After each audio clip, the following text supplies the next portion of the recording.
So we can't really talk about soil and soil health or how to use native plants and all the things that bring you together as an organization without addressing the water cycle, because none of those things are separate and apart from each other. It's really one whole system. So we're going to talk about all of that through the context of what's happening with our water cycle. And I want you to remember this slide. Later, we'll talk about it. This is a hill country of Texas slide after a rainfall. And look how much water has pooled. That's going to be important. We're going to talk about that later. But let's look more about the water cycle. Well, as recent as May of this year, 2023, the Secretary General of the United Nations made a proclamation at a conference in New York City. And he said humanity has broken the water cycle. And this is a global issue, not just Texas or Central Texas. So this is an important aspect of what's happening with our climate, with our changing climate, and with ecology. So I wanted tonight to take us a little bit deeper into what this might mean. So in 2007, a group of scientists in Eastern Europe published a scientific paper. And in it, they declared there are actually two water cycles, not one. There is a large water cycle, which is the one we learned about in school growing up, and the one we've heard about, where water, moisture comes in off of the oceans, and with the right climate conditions, then deposits itself back as rainfall over land. I know living here for the last 40 years, we look to the Gulf, right, for tropical storms. And sometimes we're almost praying for one to come in and bring us a little rain. And I've also learned over the years to watch the Pacific off of southern Mexico. Oftentimes there'll be some patterns that will come in that direction and move in and move across Texas and bring us rainfall. That's the large water cycle.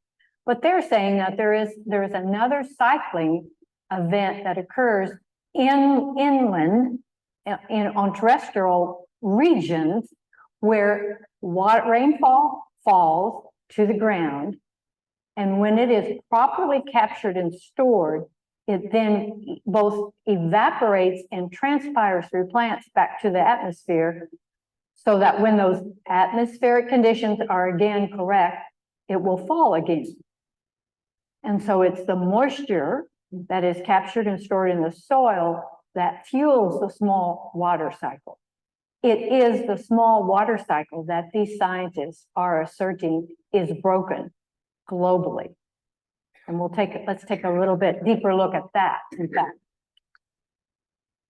So mentioning when I started that nature functions as a whole system, something called the soil food web, which was identified through the research of Dr. Elaine Ingham, as she finished and published her dissertation in 1986, began to identify the community of microbes that live beneath the soil surface and what they do. Now, I've been floored. We first started listening to Elaine Ingham about 1994 at various conferences, and I was sort of floored that nobody looked at this until she did. However, she made it more world-renowned, and soil scientists ever since have been looking at this more closely. Fortunate for us. So she was identifying this process that begins with the energy from the sun captured through the plants we call photosynthesis. And that creates carbohydrates in the plant going down through the roots. They become exudates that feed the microbes. Now, for our purposes in our discussion tonight, we're just going to focus on bacteria and mycorrhizal fungi. So the plants feed those microbes, and in exchange, those microbes supply the nutrients that the plants need. And they have their own preferences. I'm making up words to describe this. For example, the bacteria mostly feed annuals and what we call lower successional plants. The fungi mostly feed higher successional plants and trees. So you need a thriving, robust community of both for a healthy landscape. And when that doesn't happen, then you start to have a breakdown. And what's been happening globally is the degradation of soil that leads to the depletion of the fungi. So let's look again more closely. So we know through these recent studies, a lot of them coming out in the last 15 years or so, that the microbes are responsible for how the soil function occurs. And when I say function, now we're no longer talking about parts, we're talking about the relationship that all of this community of microbes have to each other. And they form a vast network. And with that network, they create an aggregate structure of soil beneath the surface that allows for infiltration of rainwater and the storage of rainwater for months at a time. So this is dependent on the plants above ground, and that's where we come in. What we do to care and manage for those plants is very critical and makes a huge difference. So this is an example of the mycorrhizal fungi. It attaches itself to the root systems, and they prefer native plants, and they make this vast, vast network. And it is that network that becomes the infrastructure for the soil aggregate property that captures rainwater and stores it. So when we lose that, when we lose the fungi, and we lose this network, then we can't capture the rainwater the way we used to. In fact, with ongoing degradation, most of that rain will run off. So imagine what happens now when it runs off and it's not stored. We'll go a step further. This gives you an example of what these native plant roots look like. And I'm sure you are all aware and have been taught that the root system is more the percent of the plant than what you see above ground. So imagine this is the habitat for the microbes that we need to infiltrate water and to store it. So another example, right? It supports what you all are advocating, more native plants. Which side becomes a better habitat for the microbes that we need in order to restore our small water cycle? Organic matter becomes a fairly simple and important key indicator. It's something that's fairly simple to measure and monitor. You can take soil samples and send them in, and that's probably the least expensive thing that you can have tested, and maybe one of the most important.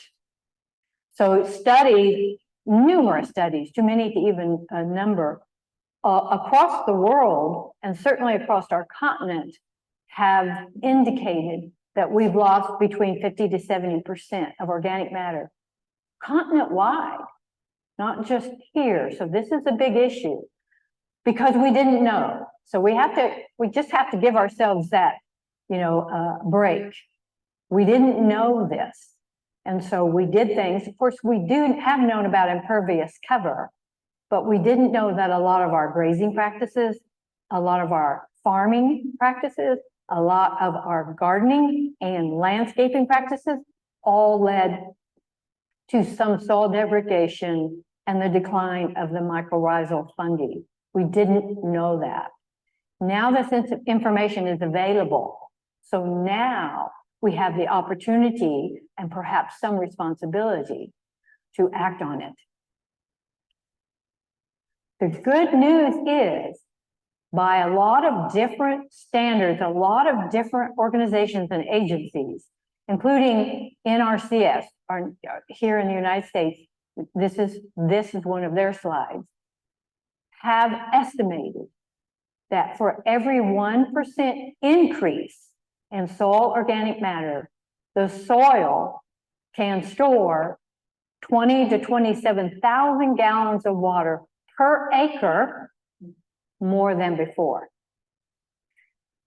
For every one increase. Now, I don't know if any of you have been engaged in projects where you've monitored the soil organic matter. On our property, on our ranch property, when we became certified organic, we were required to test it. And in a relatively short period of time, we went from below 1% to almost 4% in about 4 to 5 years.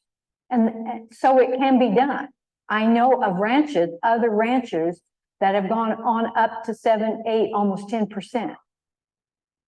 It can be done. It doesn't take 200 years to build another inch of topsoil the way we used to hear that. This is doable in our lifetime. So we can restore that. So on one of the properties that is in a much drier climate than we are here, restore a ranch and a farm property, restore the organic matter close to 10%.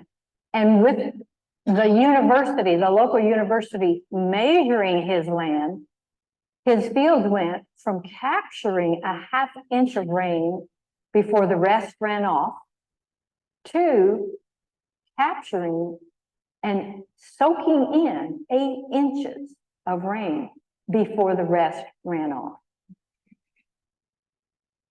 8 inches, how many thousands or millions of gallons of water would that be? So this is doable. This is what's exciting about this, learning about this. So here's another illustration, just kind of pointing out, reinforcing that when we are healing and regenerating the whole system, so we're talking about the above ground plants where more diversity is always better than less, more. And native has those better root systems than the ornamental or other kinds of plants and grasses even for the yard that we have come to use in the past. And then we restore that microbial community below the soil, and then it rebuilds the aggregate structure, and then we capture the rainfall, and then folks, we restore the small water cycle over the Texas Hill Country.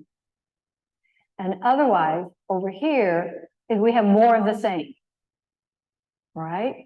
So now going back to a comment I made earlier, when we had this going on, and we've lost the fungi and most of the rain is running off, then each time it rains, we're going to have more what?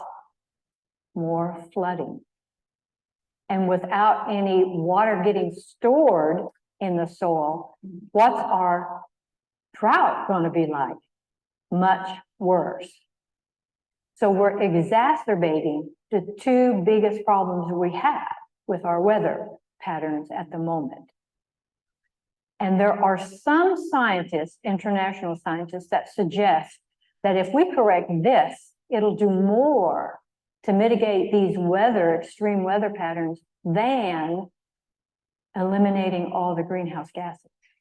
So I'm not going to say they get a pass, but this is something we can easily do. I say easily. We just have to decide to do it, to get out and do it, and can be done, and begin to restore the small water cycle. So here's where I want to remind you, we've got lessons from the past. We've always had drought. We need to pay attention and be mindful. We live in a droughty climate, and it has been that way for at least 480 years, because the University of Arkansas did a tree ring study here in Central Texas some years ago. And from their tree ring analysis, they could see patterns that went back 480 years. And we have always had drought cycles, some of them far longer than we've seen in the last 2 to 3 generations, longer than anything we've seen since European settlement. So We could be just cycling back into a little bit more of a droughty time. We must plan for that. That part isn't going to change. The part we can change is the condition of our soil and its capacity to work and capture the rainfall and store it.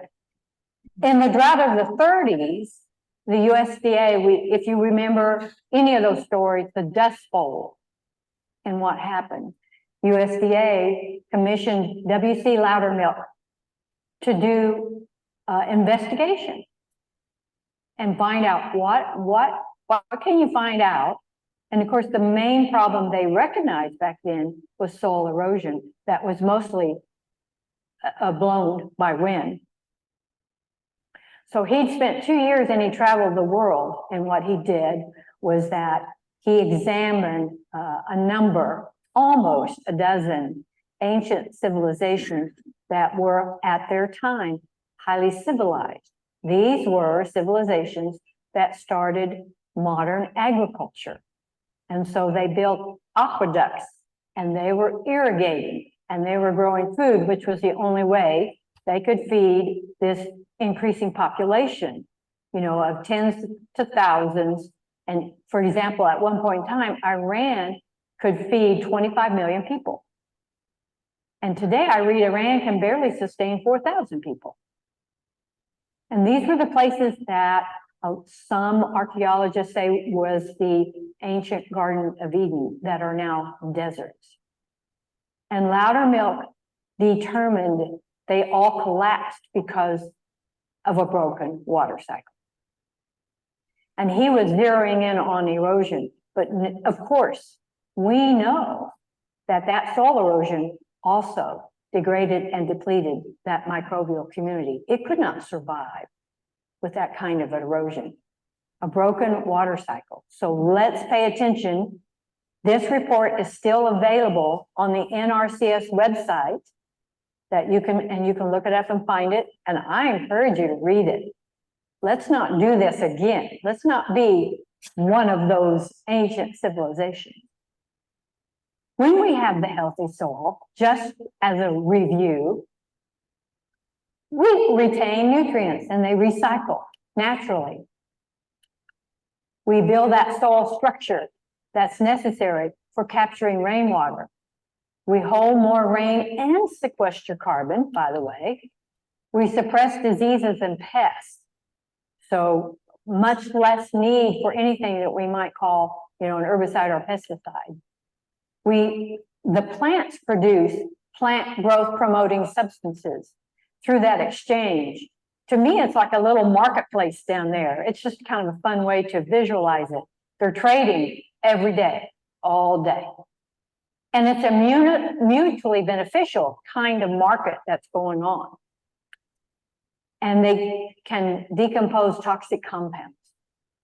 So this is a win-win. We need healthy soil. Now, my husband and I were on his family's property here in Gillespie County, out on White Oak Creek and where the Pedernales River is. And been managing that holistically for 30 years. This is a picture of White Oak Creek. And this is an area, the riparian area. So because of my career in teaching and holistic management and practicing it here, and I was exposed to some of these soil health principles early on. And so we began practicing that. And so we can say this is doable.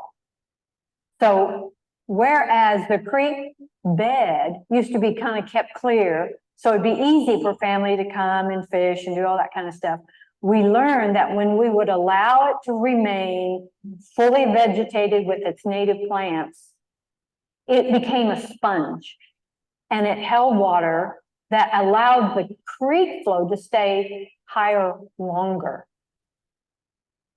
As we did that, without any seeding whatsoever, eastern gamma grass showed up. The first year we had one big plant, you know, we were out there, we had everyone, all the grandkids, and taking photos with the eastern gamma plant because it was, you know, No one had ever seen it on this property. I never heard anyone say they had any here in Gillespie County. And so then they kept increasing until it lined the creek bed and we could no longer count how many Eastern Gamma grass plants we had. And then on the uplands, through proper grazing management, all of this is coupled with proper grazing management. We had Indian grass show up. We didn't seed any of it. Some big patches of native Indian grass. Takes a long time to allow this to establish and go to a seed head. So managing grazing and recovery time is critical for that. This is one of the most high desirable and high successional plants with those massive roots that we were looking at. And when this is here, you know mycorrhizal fungi lives here. So this just gives you an idea of how we used to manage the grazing with electric fencing and grazing small areas of any pasture at a time for a limited time and moving them on.